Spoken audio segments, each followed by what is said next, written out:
না মানিল কাফেরেরা কত কষ্ট পায়, কে আনিল হায়, কে দেখালো হায়। মদিনাতে নূরের আলো কে দেখালো হায়, কে আনিল হায়, কে দেখালো হায়। গেলেন নবী তায়েফেতে দিনের দাওয়াত পৌঁছে দিতে, গেলেন নবী তায়েফেতে দিনের দাওয়াত পৌঁছে দিতে। কাফেররা মারল পাথর, কাফেররা পাথর মারল প্রিয় নবীর গায়, কে আনিল হায়, কে জ্বালালো হায়। মদিনাতে নূরের আলো কে জ্বালালো হায়, কে দেখালো হায়, কে আনিল হায়। দুহাত তোলে আল্লাহ, দুহাত তোলে সাকাতরে, দুহাত তোলে আল্লাহর কাছে বলেন নবী সাকাতরে। দুই হাত তোলে আল্লাহর কাছে বলেন নবী সাকাতরে।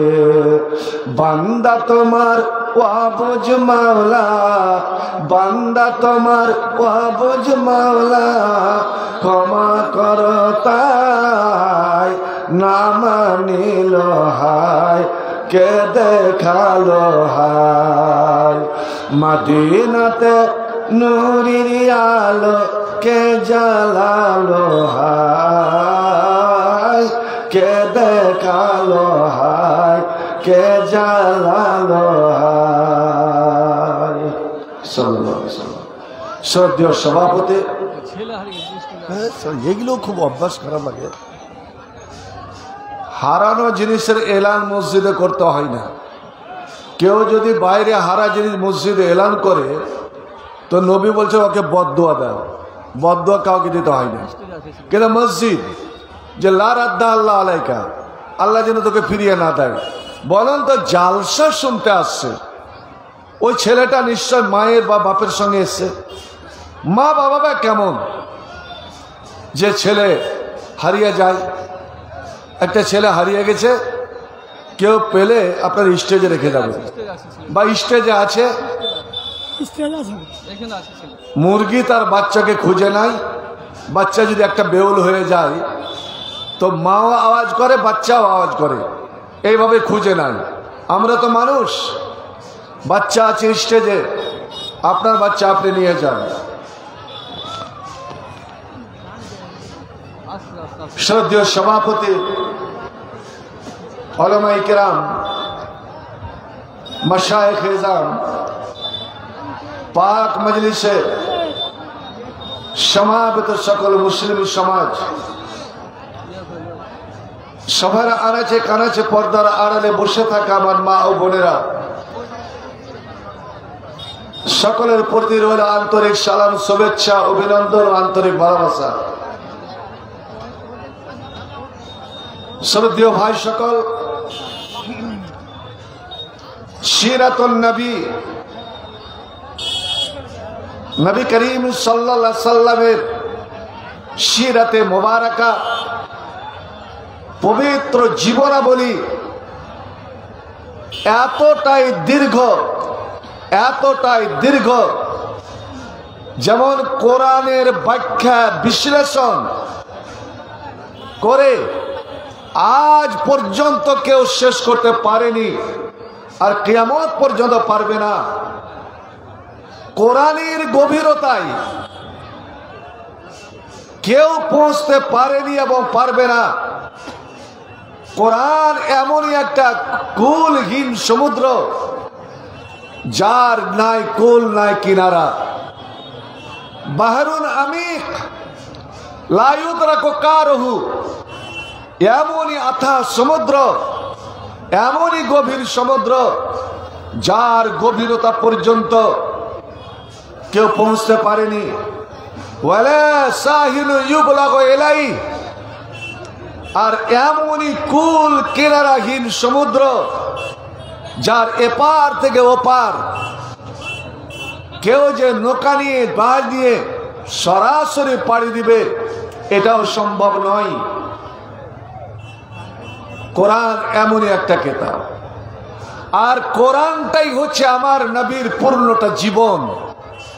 এটা জেনে রাখবেন, এটা কোনো রাম কাহিনী নয়, মহাভারতের কাহিনী নয়, রুস্তম সোহরাবের পুঁথি নয়, সোনাভানের পুঁথি নয় যে এখান থেকে শুরু করলাম ওখানে শেষ করে দিলাম, শেষ হয়ে গেল। ভাই আমার, আল্লাহ মহান, আল্লাহর পৃথিবী বিশাল পৃথিবী। যেই পৃথিবীতে আমরা বাস করি, বাস করেও আমরা যেমন পৃথিবীর কিনারা পাই না। কয়টা বৈজ্ঞানিক পৃথিবীর কিনারা পেয়েছে? আমরা মালদা জেলার মানুষ, গোটা মালদাটার মানচিত্র তো আমরা বর্ণনা করতে পারবো না মালদাতে বসবাস করে। তো আল্লাহর নবীর সিরাত এই জালসায় 1.5 ঘন্টার জালসায় কোনটা সাইড, নবীর জীবনের কোনটা সাইড নিয়ে আলোচনা করা যায়? তার জন্ম, না তার মৃত্যু, না তার শৈশবকাল, না তার যৌবনকাল, দাম্পত্য বিবাহর জীবন, না বিবাহর পূর্ববর্তী জীবন, মক্কার জীবন, না মদিনার জীবন, না তার রাজনৈতিক জীবন, না আন্তর্জাতিক জীবন, কোনটা নিয়ে? সর্বক্ষেত্রে আল্লাহর রাব্বুল আলামিন বলছেন তোমাদের নবী তোমাদের জন্য সর্বক্ষেত্রে আইডিয়াল, সর্বক্ষেত্রে তোমাদের নমুনা। একজন হযরতে আলী কাররামাল্লাহু ওয়াজহু, নবীর কাকাতো ভাই, বাল্যবন্ধু, যে হযরতে আলী 7 বছর বয়সে, মাত্র 7 বছর বয়স, নবীর হাত ধরে নিয়েছিলেন। যখন আল্লাহর নবীকে সাফা পাহাড়ে মক্কার লোকেরা অপমান করলো, কেউ তার দরখাস্তের দিকে কর্ণপাত করলো না। নবী বলেছিলেন আমার কাছে এমনই একটা মহামন্ত্র আছে, আল্লাহ রাব্বুল আলামিন আমাকে এমনই একটা মন্ত্র শিখিয়ে দিয়েছেন।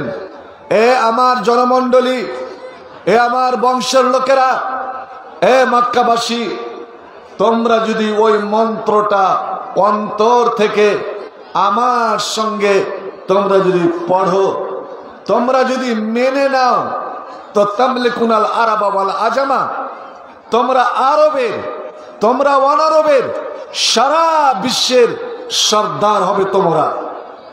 ভাইজান, সবাই এক বাক্যে বলে উঠেছিল মুহাম্মদ তুমি সত্যবাদী, তুমি কোনোদিন তো মিথ্যা বলো না, তুমি কাউকে ফাঁকি দাওনি, ধোকা দাওনি, কাউরির সঙ্গে তোমার চিটিংবাজি করে ইতিহাস নাই।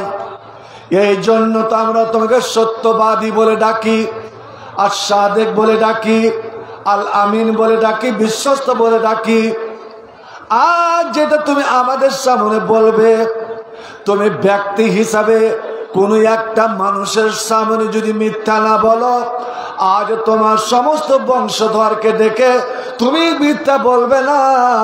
বলো এমন কোন কথা, এমন কোন মন্ত্র, যেই মন্ত্রটার উপরে আমরা যদি আমল করে নি, আমরা যদি বাস্তবে তাকে রূপ দিয়ে নি, তবে আমাদের অভাব অনটন, আমাদের কষ্টের জীবন, এই যে মক্কাতে না এখানে নদ নদী আছে, না কোনো জমি জায়গা আছে, না কোনো ফুলের বাগান আছে, না কোনো ফলের বাগান আছে, আমরা বিয়াবান একটা মরুভূমিতে বসবাস করছি, পাহাড় গেরা দেশে বসবাস করছে। মুহাম্মদ রে, তোমার মন্ত্র পড়ে নিয়ে যদি আমাদের দুর্দশা দূর হয়ে যায়, আমাদের সুদিন ফিরে আসে, বলো বাছাধন, বলো তাড়াতাড়ি বলো, আমরা অবশ্যই তোমার কথার উপরে আমল করব। আমার নবীর বিশ্বাস যে 40 বছর ধরে এই লোকেরা আমাকে সম্মান দিয়ে এসেছে, আমি না হলে ওদের কোন বিচার আসার ফয়সালা হয় না। ওদের টাকা পয়সা ব্যাংকে যেমন মানুষ জমা রাখে, এরা আমাকে বিশ্বাস করে আমার কাছে টাকা পয়সা জমা রাখে, এই জন্য এরা আমাকে উপাধি দিয়েছে আল আমিন, আপনার সত্যবাদী এবং বিশ্বাসী।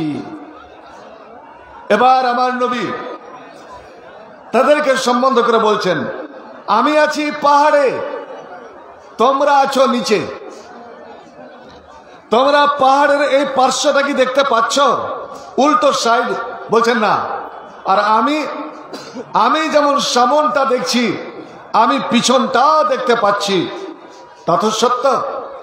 এবার আমি যদি বলি যে পাহাড়ের এই পার্শ্বে গোপন আস্তানায় একদল শত্রু, একদল ডাকু অস্ত্র শস্ত্র নিয়ে ঘুপটি মেরে তারা লুকিয়ে আছে, সুযোগ পেলেই রাত্রের অন্ধকারে যখন তোমরা ঘুমিয়ে যাবে, তোমাদের মক্কায় ঝটিকা আক্রমণ হেনে সব কিছু তোমাদের লুটে পুটে নিয়ে চলে যাবে, এটা তোমরা বিশ্বাস করবে? আর যেমন এই কথা বলা, ভাই আমার, বড় বড় মক্কাবাসীর বড় বড় লোকের মুখ শুকিয়ে গেছে। আবু জেহেলের মতো লোকটা, যার তখন নাম আবু জেহেল পড়েনি, নাম তো তার ছিল আমর বিন হিশাম। আমর বিন হিশাম ডাক নাম ছিল আবুল হাকাম। খুব জ্ঞানী লোক ছিল, বুদ্ধিমান লোক ছিল। ওদের যে দারুন নাদওয়া পার্লামেন্ট হাউস, যেখানে ওরা বসে যে কোনো জিনিসের সিদ্ধান্ত নিত, ভাই আমার আপনারা শুনে রাখুন ইতিহাস, ওই দারুন নাদওয়ার কমিটি বা মেম্বার ওই লোকগুলো হতো যাদের বয়স 50-50-এর আগে কেউ ওই দারুন নাদওয়ার পার্লামেন্টের মেম্বার হতে পারত না। কিন্তু আবু জেহেল, আমর বিন হিশাম এতটাই জ্ঞানী, এতটাই তার বুদ্ধিমত্তা ছিল, এর বিচক্ষণতা দেখে মক্কার লোকেরা 25 বছর বয়সেই তাকে ওখানকার মেম্বার বানিয়ে দিয়েছিল। ভাই আমার, নাম আমর বিন হিশাম, বনু মখজুম কবিলার। কিন্তু এই নামটা আবু জেহেল, মূর্খের বাবা, এটা কখন দিল? এই নামটা কার দেওয়া? এই নামটা দেওয়া হচ্ছে স্বয়ং আল্লাহর নবী জনাবে মুহাম্মদ রাসূলুল্লাহ, এবার জোরে বলুন সাল্লাল্লাহু আলাইহি সাল্লামের। যখন মা সুমাইয়াকে ইসলাম কবুল করার অপরাধে তার সুমাইয়ার স্বামী ইয়াসির এবং সুমাইয়ার যুবক ছেলে আম্মারকে